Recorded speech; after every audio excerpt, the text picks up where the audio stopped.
Nabi Muhammad SAW. Alhamdulillah di pagi hari yang penuh kebahagiaan ini bersama Radio Ham FM Batam dalam majelis alim kita Berkah Pagi. Insya Allah kita akan menyimak pembelajaran dari guru kita Ustaz Abu Humairah Hafizullah Ta'ala. Dan sahabat Ham, kaum muslim dan muslimah dimanapun Anda berada, untuk bagian pertanyaan sahabat Ham, kaum muslim dan muslimah dapat mengisikan pertanyaan pada akhir bagian nantinya. Ada nomor 0811700616. Kaum muslim dan muslimah sahabat Ham juga dapat mengisikan pertanyaan berkenaan dengan penyampaian oleh Al-Ustaz. Ada nomor 081803106106. Mari bersama-sama kita simak majelis taklim kita melalui udara Radio FM Batam dalam acara Berkah Pagi bersama guru kita Ustaz Abu Humairah Hafizullah Ta'ala. Kepada Ustaz.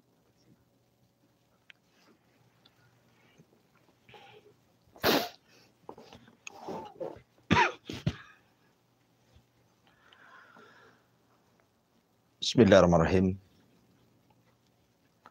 Assalamualaikum warahmatullahi wabarakatuh. Bihamdillahi wassalatu wassalamu ala rasulillah wa ala alihi wa sahbihi wa mawalah wa la hawla wa la quwata illa billahi wa ba'du. Alhamdulillah, segala puja dan puji hanya milik Allah subhanahu wa ta'ala. Tentunya salawat iringan salam kita hadiahkan kepada Rasul kita Nabi besar Muhammad sallallahu alaihi wa ala alihi wasallam. Ma'asyiral muslimin, para pendengar dan para pemirsa di manapun Anda berada. Alhamdulillah, di pagi hari ini Allah subhanahu wa ta'ala masih melimpahkan nikmat kepada kita sehingga kita bisa bertalabul ilmi di pagi hari ini. Pembahasan yang kita akan bahas di pagi hari ini akan membahas tentang syafaat al-udhma,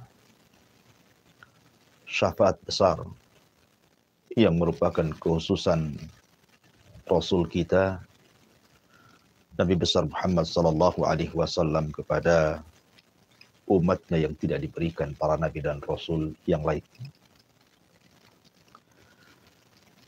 Ma'asyiral muslimin yang dimuliakan Allah subhanahu wa ta'ala. Syafaat itu artinya adalah talabul khair lil ghair.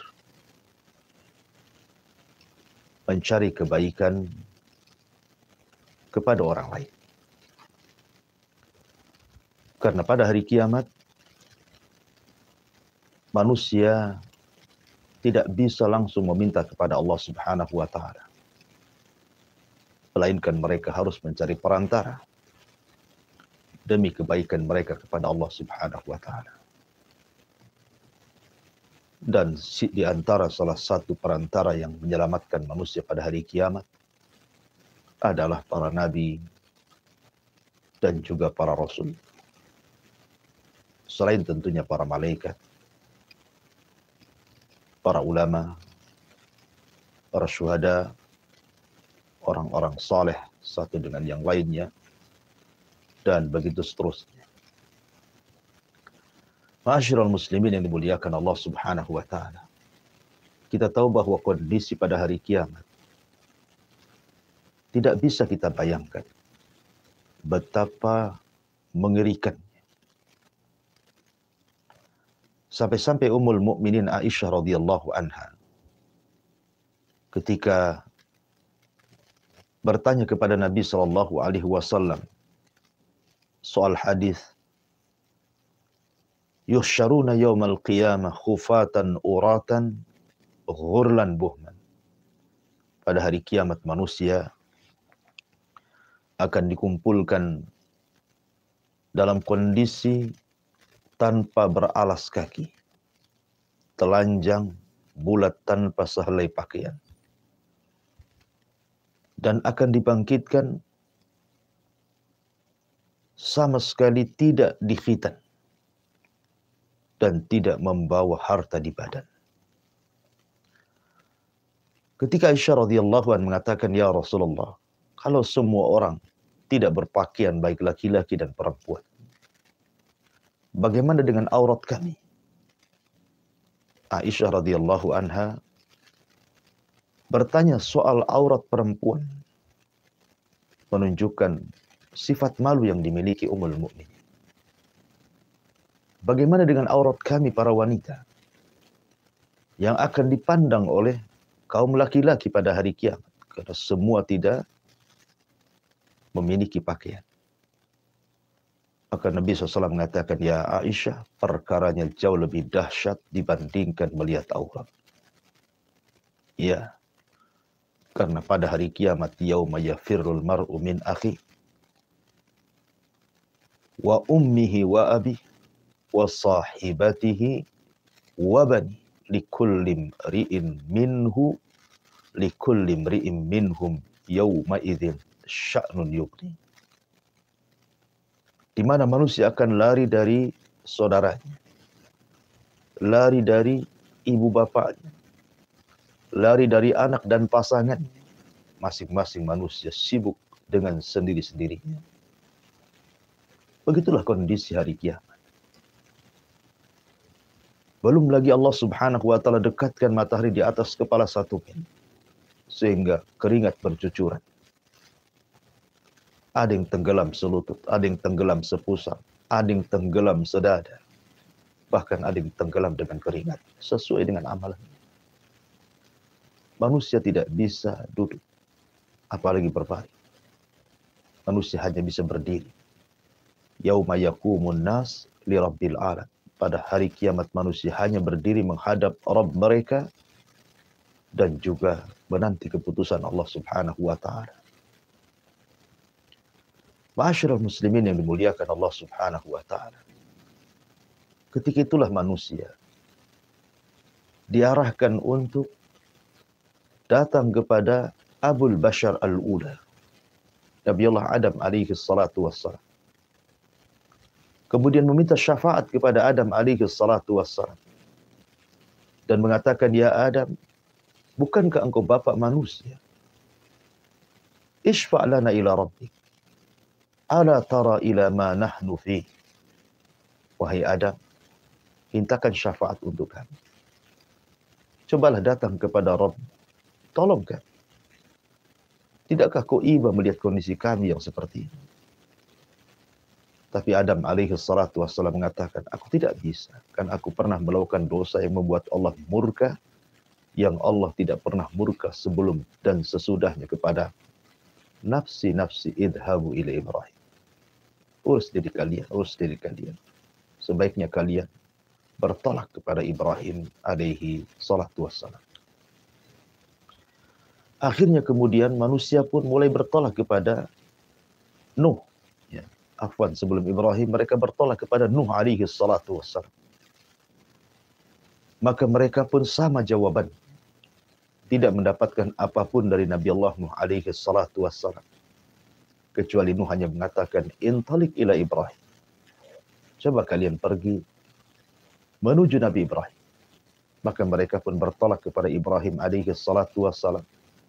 Meminta syafaat. Dan mengatakan, ya Ibrahim, ishfa' lana ila rabbik. Ala tara ila ma nahnu fi. Wahai Ibrahim, mintalah kepada Rabb agar kami mendapatkan syafaat. Tidakkah kau ibu melihat kondisi kami? Tapi Ibrahim juga mengatakan, aku tidak bisa. Sebaiknya kalian bertolak kepada Nabi Musa. Maka manusia pun kemudian pergi menemui Nabi Musa alaihi salatu wassalam. Tapi jawaban Nabi Musa alaihi salatu wassalam pun kurang lebih dengan jawaban para nabi sebelumnya. Dan mengatakan, nafsi, aku tidak bisa. Urus diri kalian. Sebaiknya coba kalian bertolak kepada Nabi Isa bin Maryam. Maka manusia pun bertolak menemui Isa ibnu Maryam. Akhirnya kemudian Isa pun tidak menyebutkan alasannya. Tidak menyebutkan uzur.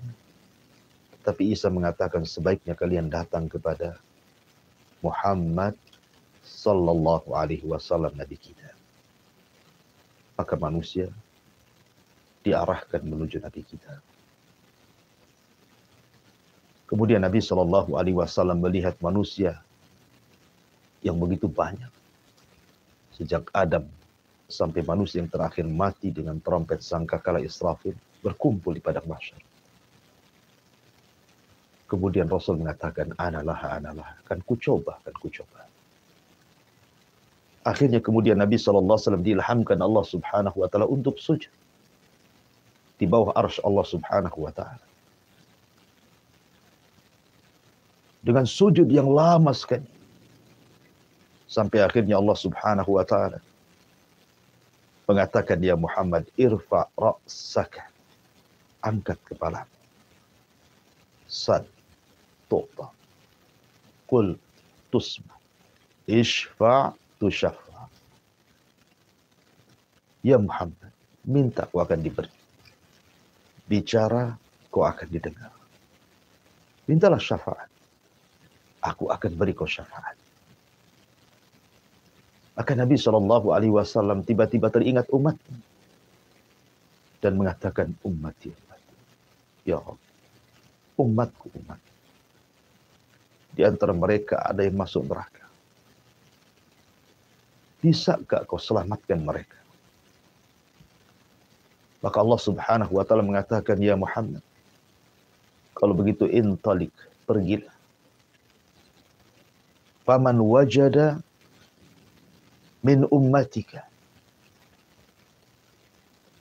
habbata sya'irin aw burrin min iman fa akhrijhu minan nar. Cari umat. Maka siapapun yang kau dapati dari umatmu memiliki sebiji gandum dari keimanan, keluarkan mereka dari api neraka. Kemudian Nabi SAW mengatakan, apakah engkau membatasi berapa jumlah mereka ya Rabb?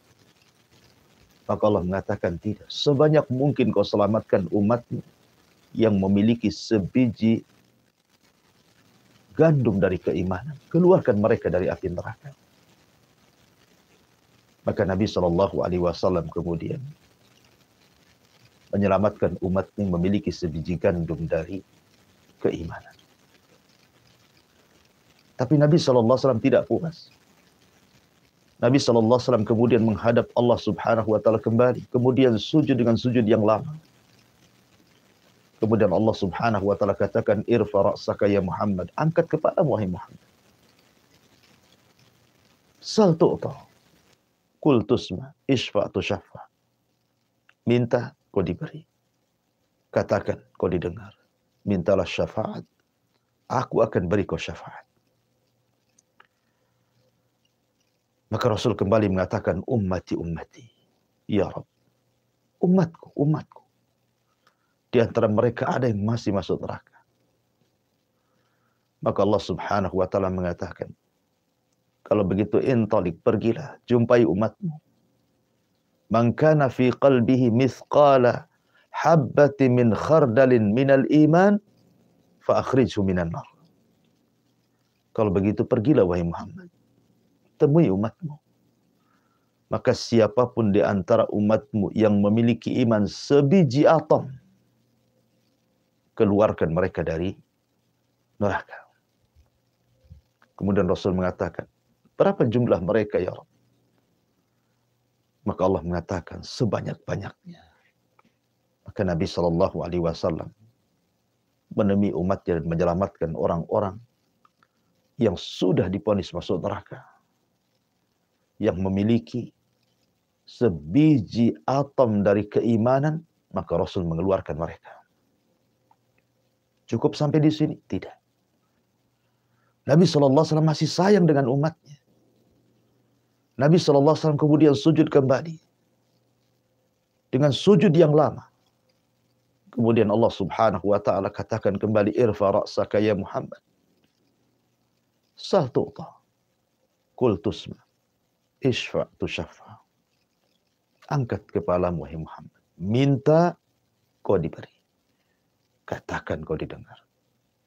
Mintalah syafaat, kau beri syafaat. Maka Nabi SAW mengatakan, ummati ya Rabb. Bagaimana dengan umatku? Bagaimana dengan umatku? Subhanallah. Bagaimana Nabi SAW khawatir dengan umatnya. Nabi SAW tidak mau kalau seandainya ada umatnya yang masuk neraka. Maka Allah Subhanahu wa ta'ala kalau begitu, intalik, pergilah, temui umatmu. Faman wajada minhum adna.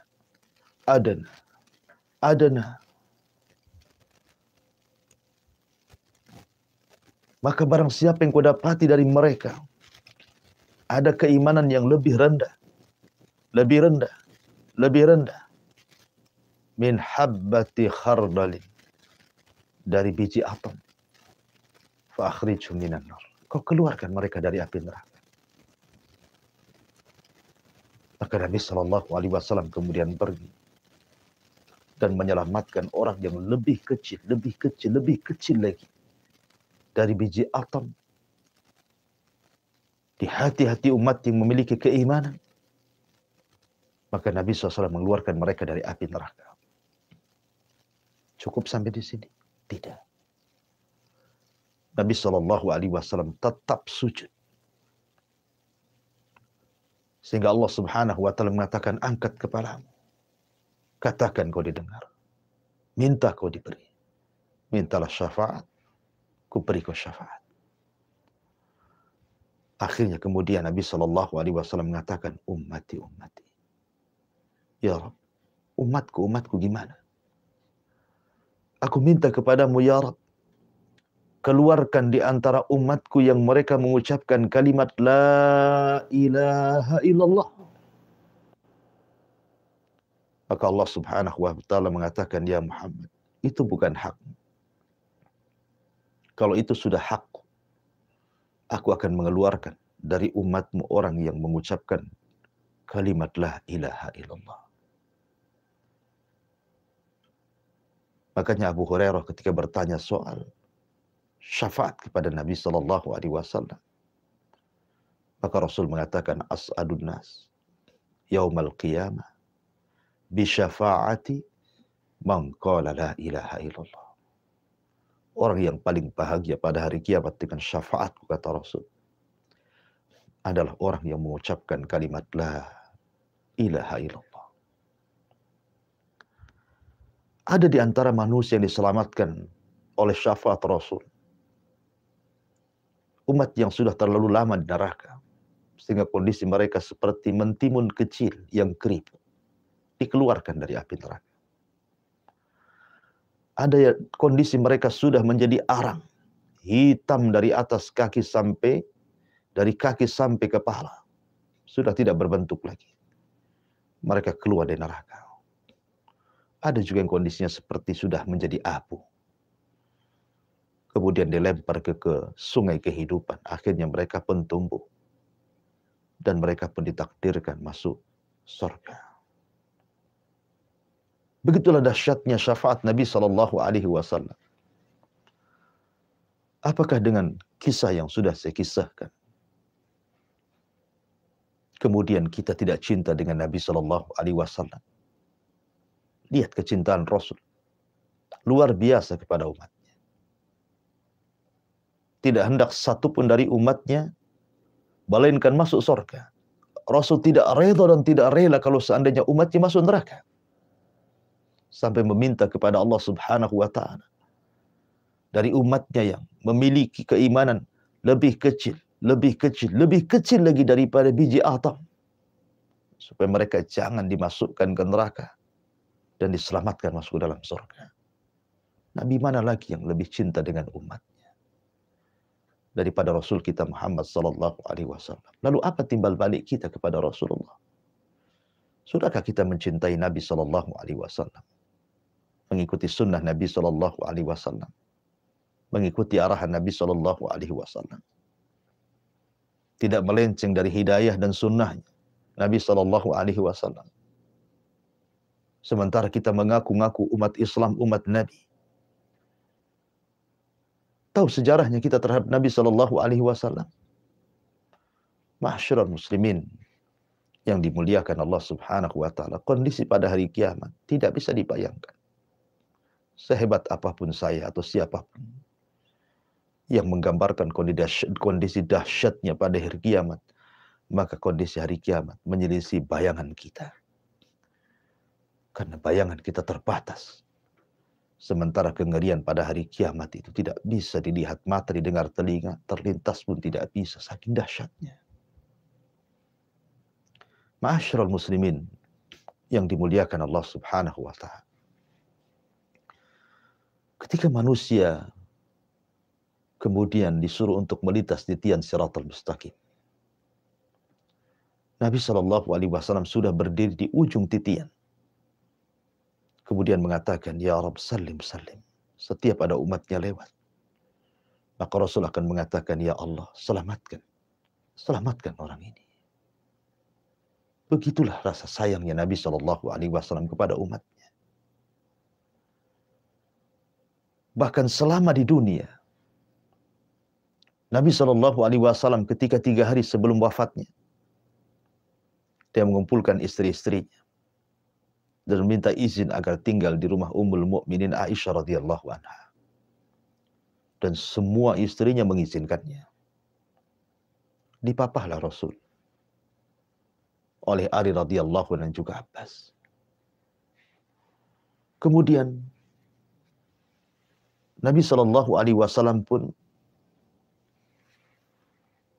pindah rumah dari rumah Maimunah ke rumah Ummul Mukminin Aisyah radhiyallahu anha. Di tengah jalan, tentu para sahabat melihat kondisi Nabi SAW yang lunglai, lemas, karena sakit yang parah. Terutama bekas racun yang pernah dimakan di Khaybar, yang dihidangkan wanita namanya Zainab bintul Harith, seorang Yahudi. Maka kemudian tersebarlah perkara ini di hadapan para sahabat yang lain. Datanglah sahabat dari mana-mana karena khawatir dengan Nabi SAW. Akhirnya ketika rumah Nabi SAW, kamar Aisyah maksudnya, Rasul sudah berada di pangkuan Ummul Mukminin Aisyah radhiyallahu anha. Sahabat memenuhi masjid-masjid. Masjid Nabawi penuh dengan para sahabat. Jalan-jalan gang-gang kota Madinah penuh dengan para sahabat karena khawatir kondisi Nabi SAW. Dan sebagian para sahabat ada yang menangis, sehingga suara tangisan mereka menggemuruh dan sampai ke rumah Aisyah radhiyallahu anha. Kata Nabi SAW, suara apa itu, hai Aisyah? Maka Aisyah radhiyallahu anha mengatakan, ka'annahum takhafuna alaik, ka'annahum yakhafuna alaika ya Rasulullah. Seolah-olah mereka khawatir dengan kondisimu, wahai Rasul. Maka Nabi SAW mengatakan, mana Ali? Mana Fadl? Angkat aku. Maka Ali radhiyallahu anhu dan Fadl pun mengangkat Rasul, menemui para sahabat. Kemudian berkhutbah. Dan itu khutbah terakhir. Setelah itu Rasul tidak pernah berkhutbah lagi. Yang ingin saya katakanlah isi khutbah Nabi. Kata Nabi SAW, Inna mau'idukum ma'i laysa fid dunya. Walakin mau'idukum ma'i fi haudhi. Wahai sahabatku, wahai manusia, perjumpaan kita, perjumpaan kalian denganku bukan sebatas di dunia. Tapi perjumpaan kalian dengan diriku kelak di telagaku. Subhanallah. Nabi SAW seolah-olah ingin mengatakan tenang. Bukan berarti sepeninggal diriku kalian akan berpisah selamanya denganku dan tidak akan berjumpa. Tidak. Kalian akan tetap berjumpa denganku. Kapan itu? Kata Nabi SAW, di telagaku. Dan itu bukti cinta Nabi tidak mau melepaskan dengan umatnya. Alhamdulillah, kita punya Nabi yang sangat mencintai umatnya. Nabi yang memiliki rasa rahmat, kasih sayang yang luar biasa. Laqad ja'akum rasulun min anfusikum azizun alaihi ma'anittum harisun alaikum bil mu'minina raufur rahim. telah datang kepada kalian seorang Rasul dari jenis kalian. Amat sangat berat apa yang dirasakan umatnya kepadanya. Dan sangat bersemangat untuk memberikan hidayah kepada umatnya. Dan teramat sayang dan kasihan kepada umatnya. Dialah Nabi kita Muhammad sallallahu alaihi wasallam. Wallahu a'lam bishawab. Ini yang bisa sampaikan, mudah-mudahan ada manfaatnya. Saya kembalikan ke moderator, falyatafaddal mashkura. Nah, Ustaz, jazakallahu khairan Ustaz untuk ilmu yang sangat bermanfaat sekali bagi kita semua, sahabat HAM dimanapun Anda semua berada. Alhamdulillah telah kita simak majelis taklim kita pada pagi hari ini dengan tajuk mengenai syafaat Nabi oleh guru kita, Al-Ustaz Abu Humairah Hafizahullah Ta'ala. Dan kita akan menuju bagian tanya jawab sahabat HAM dimanapun Anda semua berada, yang ada di Batam, Indonesia, Malaysia, Singapura.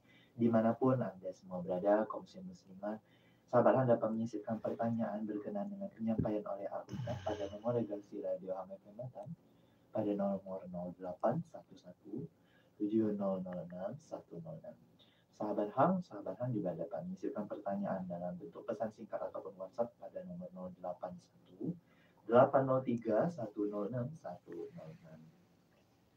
Baik, saat ini ada beberapa pertanyaan yang hadir. Yang pertanyaan yang pertama ini dari Bapak Abdullah. Bapak Abdullah di Batam Kota menyampaikan pertanyaan, Ustaz, mengenai sakaratul maut, Ustaz. Apakah ada tanda-tanda ataupun petunjuk bahwa orang itu meninggal dalam keadaan baik atau su'ul khotimah, atau mungkin orang itu dalam keadaan buruk ataupun disebut dengan su'ul khotimah, Ustaz? Mohon nasihat. Iya. Bismillah, alhamdulillah. Salatu wassalamu ala rasulillah. Apakah ada tanda-tanda saat sakaratul maut bahwa orang itu memiliki tanda husnul khotimah atau su'ul khotimah? Ya. Kita tahu bahwa Allah berfirman, waja'at sakratul maut bil haq, dzalika ma kunta minhu tahid. Maka sakaratul maut adalah sebuah hak adanya. Itulah yang membuat engkau lari darinya. Disebut sakarat karena dalam kematian itu ada rasa sakit yang tidak ada yang tahu kecuali Allah. Sakit sekali. Bahkan Nabi SAW pun merasakan sakitnya sakaratul maut itu. Kata Nabi SAW saat detik-detik ajalnya, ala wa inna lil mauti la sakarat. Ingatlah bahwa dalam kematian itu ada sakaratnya. Ada rasa sakit yang luar biasa. Tentu, rasa sakit yang dialami orang-orang yang beriman, boleh jadi itu penggugur dosa akhir dia. Tapi rasa sakit yang dialami orang kafir, orang fasik, ahli maksiat, boleh jadi itu awal adab bagi dia. Nabi SAW pernah mengatakan, ada seorang hamba, jarak dia dengan sorga itu tinggal 1 hasta. Tetapi dia akhiri dengan amalan ahli nar, maka dia pun dimasukkan ke dalam neraka. Ada pula antara jarak dia dengan neraka tinggal 1 hasta. Tapi dia pun mengakhiri amalannya dengan amalan ahli jannah, ahli sorga. Maka dia tidak jadi dimasukkan ke neraka dan dimasukkan ke dalam sorga. Dari sini menunjukkan al-a'mal bi khawatimiha. Amal itu ditentukan akhirnya. Lalu adakah tanda-tanda? Iya, tentu. Ada tanda-tanda yang dijelaskan Nabi SAW. Ada sebagian ulama mengatakan ketika memberikan catatan kepada wa kashafna anhu ghita'akal yawm fa barsaruka al-yawm al-hadid. Dan kami singkap kegaiban-kegaiban saat sakaratul maut. Sehingga mata bisa memandang. Ada yang mengatakan bahwa manusia saat sakaratul maut diperlihatkan kepadanya malaikat pencatat yang selama ini mencatat dia raqib dan atid. kemudian diperlihatkan catatannya. Ketika diperlihatkan catatannya, kalau dia orang yang beriman, dia sangat bahagia, walaupun hanya sesaat. Sehingga terkadang diekspresikan dengan tiba-tiba dia mengucapkan kalimat la ilaha illallah, kemudian dia meninggal. Dan kalau itu yang terjadi, Rasul mengatakan, "Man kana akhiru kalamihi la ilaha illallah, dakhalal jannah." Maka siapa yang mengakhiri ucapannya dengan kalimat la ilaha illallah, dipastikan masuk surga. Terkadang diekspresikan dengan membaca Al-Quran. Sebagaimana seorang syekh bercerita, ada anak muda yang gemar membaca Al-Quran. Kemudian terjadi kemalangan di jalan. Dia pun masuk ruang ICU rumah sakit. Kemudian detik-detik akhirnya, dia membaca suratul Najm. Wa najmi idha hawa, ma dhalla sahibukum wa ma ghawa. Wa ma yantiqu anil hawa in huwa illa wahyun yuha. Ketika selesai membaca ini, dia pun meninggal. Terkadang dia wasiat dengan wasiat kebaikan. Seperti ada seorang perawi hadis, saya lupa namanya. Ketika dia sakaratul maut, anak perempuannya menangis. Kemudian dia mengatakan, "Ya bunayya, wahai anak wanitaku, jangan pernah menangis. Karena ayahmu telah menghatamkan Al-Quran di rumah ini sebanyak 4.000 kali hatam. Tidak perlu menangis." Ataupun mungkin dia tidak bicara, tapi berkeringat dahinya. Berkeringat dahinya padahal di cuaca yang sangat dingin. Dan itu tanda-tanda husnul khatimah. Dan yang lainnya, ataupun seorang mukmin yang Allah pilihkan kematiannya dengan cara tenggelam, dengan cara terkena runtuhan, dengan cara mati syahid, meninggal di tempat ibadah dan saat ibadah. Boleh jadi itu pertanda dia husnul khatimah. Tapi ada juga yang sebaliknya. Ketika ditalkin la ilaha illallah, dia mengatakan kafartu bihadihil kalimah. Aku kufur dengan itu kalimat. La ilaha illallah. Ada orang yang seperti ini. Ketika ditalkinkan, ucapkan la ilaha illallah wa fulan, dia mengatakan kafartu bihadihil kalimah. Aku kufur dengan kalimat itu. Su'ul khatimah. Ada yang kemudian mengucapkan kalimat-kalimat yang justru menunjukkan maksiatnya. Seperti ada seorang laki-laki anak muda yang gemar berzina.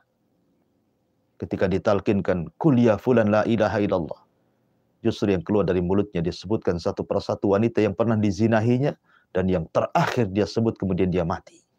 Na'udzubillah. Ada juga kemudian menyebutkan soal perniagaannya, soal maksiatnya. Atau mungkin dia meninggal saat maksiat, saat minum khamr, saat meninggalkan sholat, di tempat-tempat maksiat. Maka itu juga boleh jadi mungkin tanda yang zahir bahwa orang ini su'ul khatimah. Tapi yang jelas bahwa kita berdoa kepada Allah Subhanahu wa taala agar kita ditutup dengan penutup yang terbaik, husnul khatimah. Wallahu a'lam. Insyaallah. Nah, Ustaz, jazakallahu khairan Ustaz untuk nasihatnya, untuk menjawab pertanyaan dari Bapak Abdullah di Batam Kota. Insyaallah jadi yang bermanfaat bagi kita semua. Kita lanjutkan lagi Ustaz. Ada Bapak Imron ya di Singapura. Pertanyaan dari Bapak Imron. Ustaz, lalu bagaimana bentuk cinta kita kepada Nabi dan kepada sahabatnya dan kepada keluarga-keluarganya yang harusnya kita lakukan di zaman sekarang ini, Ustaz? Iya. Bismillahirrahmanirrahim. Bagaimana bentuk kecintaan kita kepada Rasul, keluarga dan sahabatnya? Secara ringkas, kecintaan kepada Nabi SAW tidak bisa diucap dengan kata-kata saja, tidak. Tetapi kecintaan kepada Rasul harus tertanam dan terhujam dalam hati, diucapkan lewat kata-kata, dan dilakukan dengan perbuatan. Abu Thalib, orang yang sangat cinta dengan Rasul, tetapi tidak menjamin dia masuk surga. Dia pun masuk neraka. Kenapa? Karena kecintaan hanya kecintaan tabiat, keluarga dengan keluarganya. Abu Thalib tidak mengucapkan kalimat la ilaha illallah Muhammad Rasulullah dan tidak mau mengerjakan amalan Islam. Artinya kalau hanya kecintaan secara hati tabiat saja, tidak ada gunanya kecintaan itu. Atau sebaliknya, nampaknya saja dia cinta. Lisannya boleh jadi mungkin menampakkan kecintaan dan juga perbuatannya. Tapi hatinya tidak ada kecintaan sedikit pun. Seperti orang munafik. Abdullah bin Ubay bin Salul, tokoh munafik Madinah. Lisannya mengucapkan 2 kalimat syahadat. Badannya mengikuti syariat Islam. Tapi hatinya sangat membenci Nabi SAW.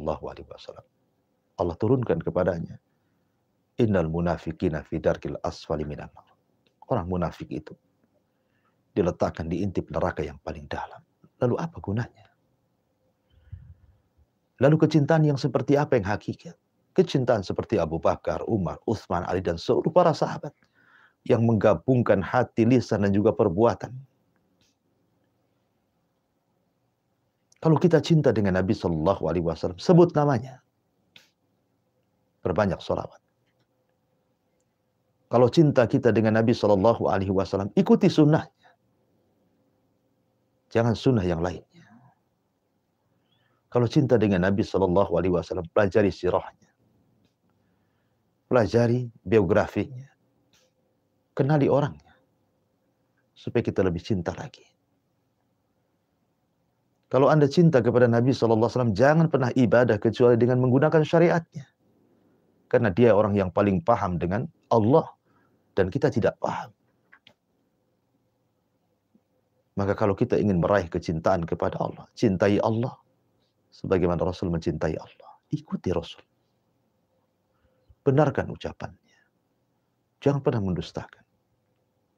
Ikuti perintahnya. Jauhi larangannya. Itulah bentuk kecintaan kita kepada Nabi SAW secara global. Adapun kecintaan kepada para sahabat, sama. Jangan mencaci mereka. Karena mencaci para sahabat itu bisa kufur. Kemudian contoh mereka. Tashabbahu bil kiram. Kalau kita bertashabbuh, mengikuti, menyerupai orang mulia, maka kita akan jadi mulia. Karena sahabat sudah berjasa kepada kita. Kalaulah bukan karena Allah kemudian mereka, tentu kita tidak akan mengenal Islam. Maka pelajari biografinya, sejarah mereka. Karena bagaimanapun sejarah itu junud mi junudillah, tentara daripada tentara Allah. Bisa membuat kita menangis, bisa kita membuat kita semangat beribadah, bisa kita membuat semangat untuk sholat, puasa, zakat, haji, dan begitu seterusnya. Pelajari sirah mereka. Wallahu a'lam. Nah, Ustaz, jazakallahu khairan Ustaz. Terima kasih untuk pencerahannya Ustaz, untuk pertanyaan Bapak Imam di Singapura. Mungkin satu pertanyaan terakhir Ustaz yang hadir pada pagi hari ini. Ada Bapak Marwan di Bekasi, Ustaz. Bapak Marwan bertanya, Ustaz, mengenai ayat ataupun surah Al-Yawma akmaltu lakum dinakum dan seterusnya itu, Ustaz, yang mengenai ayat terakhir yang diturunkan oleh Allah kepada Rasulullah. Apakah makna sempurna dari agama Islam yang terkandung dalam ayat itu? Ya, alhamdulillah. Ayat surah Al-Maidah ayat 3, Al-Yawma akmaltu lakum dinakum wa atmamtu alaikum ni'mati wa raditu lakumul Islam madina. Ayat ini turun ketika Nabi SAW sedang melaksanakan Hajjatul Wada. Haji perpisahan. Dan ayat ini adalah karunia yang besar bagi umat Islam. Sampai-sampai seorang Yahudi pernah mengatakan kepada Salman Al-Farisi, "Ya Salman, apakah kami bangsa Yahudi, Kalau seandainya diturunkan ayat semisal itu, maksudnya al-yauma akmaltu lakum dinakum, tentu kami akan jadikan hari turunnya ayat itu sebagai id, hari ulang tahun kami, karena mulianya ayat itu. Adapun makna secara umum ayat itu adalah menilik dari perkataan Imam Malik, Imam Darul Hijrah. Apa kata Imam Malik? Malam yakun yauma idzin dinan fala yakunu al yauma dina. Sesuatu yang tidak dianggap agama pada masa itu, maksudnya masa Rasul dan para sahabat, jangan pernah dianggap agama hari ini. Sesuatu yang tidak dianggap agama pada masa itu, jangan pernah menganggap hari ini sebagai agama. Artinya, agama itu sudah ditentukan oleh Allah dan Rasul-Nya dan sudah sempurna. Tidak perlu membuat hal yang baru dalam agama. Kata Abdullah bin Mas'ud radhiyallahu anhu, ittabi'u wa la tabtadi'u faqad kufitum. Ikut saja, jangan buat-buat, itu sudah cukup bagi kalian.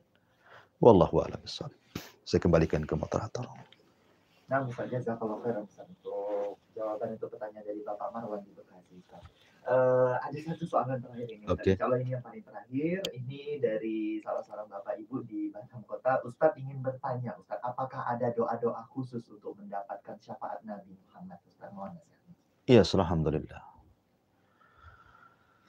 Secara umum, kalau Anda ingin mendapatkan syafaat Nabi Shallallahu Alaihi Wasallam, perbanyak salawat. Perbanyak salawat kepada Rasulullah, terutama di hari Jumat. Yang kedua, jangan lupa membaca doa setelah azan. Allahumma Rabb hadhihi da'wati tamah wassalatil qa'imah ati Muhammadanil wasilata wal fadilah wab'athu maqama mahmudan lati wa'atta innaka la tukhliful mi'ad. Kata Nabi SAW, siapa yang membaca doa selepas adzan maka dia berhak mendapatkan syafaat. Yang ketiga, terus mengikuti sunnah Nabi. Karena orang-orang yang tidak akan menerima, bahkan tidak akan meminum dari telaga Rasul, itu karena mereka jauh daripada petunjuk dan sunnah Nabi Sallallahu Alaihi Wasallam. Artinya, biasakan beramal sesuai dengan sunnah. Maka itu sebab terbesar kita mendapatkan syafaat Nabi Sallallahu Alaihi Wasallam. Adapun doa khusus, wallahu a'lam, saya tidak tahu. Tapi doa-doa secara umum tadi, berbanyak sholawat, kemudian doa selepas azan, kemudian mengikuti sunnah Nabi Sallallahu Alaihi Wasallam, dan ingat jangan pernah mendustakan syafaat. Karena ada 4 atau 5 kelompok yang tidak akan dapat syafaat pada hari kiamat. Siapa mereka? Satu orang yang suka melaknat, suka mencela. Terkadang marah sedikit, umpatan yang dikeluarkan, binatang yang disebutkan, kata-kata kotor dan kasar yang dikeluarkan. Orang yang suka la'an, kata Rasul, la yakunu la'anun syufa'a yaumil qiyamah. Orang yang suka melaknat, mereka tidak dapat syafaat. Kemudian yang kedua, orang yang mendustakan syafaat, mereka tidak akan dapat syafaat. Kemudian yang ketiga, imam yang zalim, pemimpin yang zalim, mereka tidak dapat syafaat. Kemudian orang yang melakukan bid'ah dalam Islam, perbuatan yang tidak diajarkan dalam Islam, maka mereka pun tidak akan mendapatkan syafaat Nabi Sallallahu Alaihi Wasallam. Dan yang terakhir, orang-orang yang tidak akan mendapatkan syafaat Nabi Sallallahu Alaihi Wasallam adalah mereka orang-orang yang jauh daripada sunnah Nabi Sallallahu Alaihi Wasallam.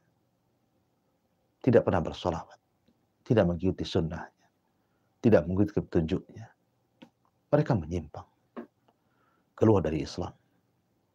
maka mereka tidak akan dapat syafaat dari Nabi sallallahu alaihi wasallam. Wallahu a'lam bishawab. Ini yang bisa sampaikan. Saya kembalikan ke moderator. Falyatafadhal mashkura. Insyaallah. Nah, Ustaz, jazakallah khairan Ustaz untuk jawaban untuk pertanyaan tadi dari Bapak Ibu yang di kacamata. Insyaallah jadi bermanfaat bagi kita semua, kaum muslimin dan muslimat. Selamat hari. Jazakumullah khairan wa barakallahu fikum untuk penyimpanan sahabat ham dimanapun Anda berada, dan kepada guru kita Ustaz Abu